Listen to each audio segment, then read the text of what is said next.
kautang, happy Sunday sa inyong lahat dyan. At ganito pa rin yung suot ko dahil alam nyo mga kautang, last Friday po, 3 video yung ginawa ko para ma-schedule ko nga siya ngayong Sunday. Kasi nga ngayon mga kautang is umuwi ako ng province namin. In-schedule ko lang tong video na to kahapon mga kautang at ngayong araw na to is nandun ako sa province namin. So nag-schedule lang ako para may share pa rin ako sa inyo no, kahit ganon. Diba mga kautang? So eto na nga sa video na to ngayong Sunday ay i-share ko sa inyo agad itong loan application na nag-o-offer ng high loan amount up to 90,000 pesos. At mga kautang, makikita nyo na 0.04% at 270 days yung repayment. Mga kautang, pag makita natin ito, dapat isalagay na talaga natin sa isip na natin no, na walang ganitong mga loan app kapag tayo ay first time loaner, 'di ba? Hindi tayo mag-expect agad, no? At ito na nga mga kautang, no. For today's video, pag-uusapan natin si Pera Lakas Loan App Philippines. Wala siya sa Google Play Store mga kautang pero nasa App Store ang loan app na ito. Meron siyang 4.4 ratings na mga kautang. At sabi dito sa kanilang platform nga ay 90,000. So yan yung isubukan natin for today's video. At bago pala ako umutang dito mga kautang, no, hindi na ako gagawa pa ng tutorial on how to apply this loan app. Kasi bago po mangyari na umutang ako dito ay nagbabasa po muna ako ng reviews mga kautang. Nagbabasa ako ng reviews sa mga nagbigay ng comment or nagbigay ng feedback about kay Pera Lakas Loan App Philippines. So ito na nga mga kautang, ang feedback na ito is given noong August 6. Sabi niya dito, don't try this app. They are harassing their customers 2 days before your due date. Yung unang name ng app nila is Beles Pera, Cash Tala Cash. Biglang nawala sila sa App Store and now they changed their name. Sobrang taas ng interest. Sa 6,000 daw na loan nyo dito, kailangan nyo bayaran ng 10K sa loob po yan ng 7 days. Hope karma will come to you guys, especially that agent who harassed me through email. And you know what? Kahit binabayaran kayo ng company niyo na may-ari ay in-check, ay babalik din sa iyo ang ginagawa niyo. Sana naghanap lang kayo ng mas matinong trabaho. So yung kinokonsensya niya dito mga kautang, yung agent na nang haharas, no. Kasama na rin dito yung mismo nagpapautang kasi ang laki ng interest mga kautang. No, akalain niyo nakautang siya dito ng 6,000. But 4,000 naman ang tubo sa loob ng 7 araw. Napakalaki mga kautang, no? So legit talaga na high amount nung pinapautang nila kasi akalain yung mga kautang, no, na 6,000 agad yung nahiram ng borrower dito. At ito pa mga kautang, sabi pa ng isang commenter, today is my deadline but they are already harassing and insulting me, giving me threats that my personal information will be posted in social media.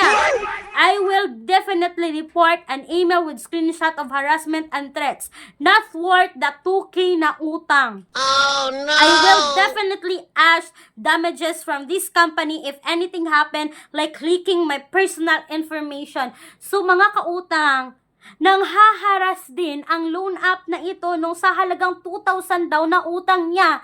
Ay mga kautang, pagkabasa ko ng mga comment na ito ay hindi ko na sinubukan pa si Pera Lakas mga kautang. Bakit ko pa siya susubukan kung ganito naman yung makikita nating mga comment? At hindi lang yan mga kautang, no. Sabi pa dito, I was approved but the money was not disbursed. I tried contacting them but no reply. Sa app nila nagre-reflect doon yung amount na need to pay. Pero paano ka magbabayad kung wala namang nare-receive in the first place? So mga kautang, ito yung kinatatakot ko, 'di ba? Na-approve daw yung loan application niya, na-approve daw yung pag-apply niya. Kailangan niya nang magbayad pero wala naman siyang na-receive na pera. Nako, Pera Lakas, tama pa ba? Tama pa ba? So ito pa mga kautang, no, naghanap talaga ako dito para ma-share ko sa inyo lahat. Ito pa, sabi ng isang commenter, they will only get information from you and a while you will be rejected. Nako mga kautang.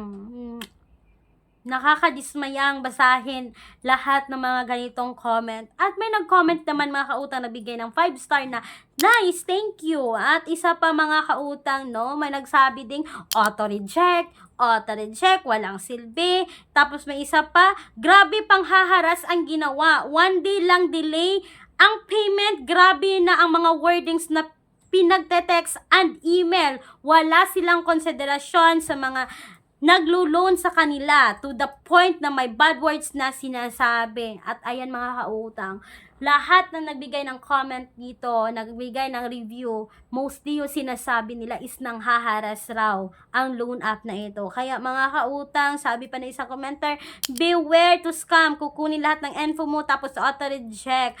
So mga kautang, may isang comment no dito, sabi niya, salamat po, sana mabait ang mga agent nyo, ang bilis ng approval, salamat.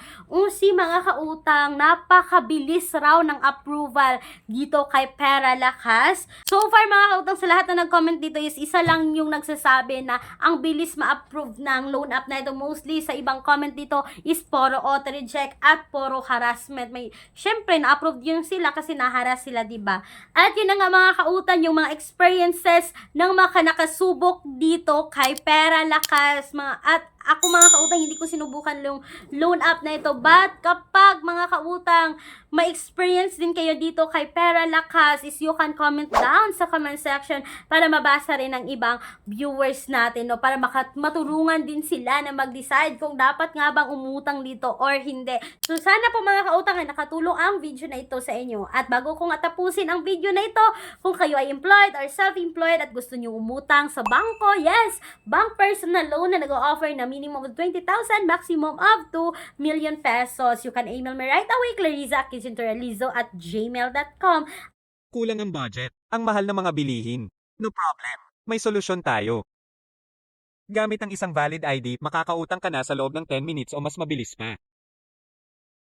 Mag-apply ng loan kahit anong oras, kahit gabi o kahit weekends or holiday. Maaaring i-check ang pinned comment sa video na ito, bisitahin ang link at mag-apply na. At mga kautang, sa panahon ngayon, naghahanap tayo ng mga another kitaan gamit lamang ang cellphone, no? Nasaan ba tayo pwedeng kumita gamit lamang ang cellphone? Maglalagay ako ng link dyan sa description box at sa comment section ng video na ito. Merong 101 ways to make money online. Just click lang po mga kautang para may idea kayo sa kitaan na ito. So that's all for today's video. Once again, this is Clarice, ay inyong number 1 pala utang dahil utang is life. Bye bye bye!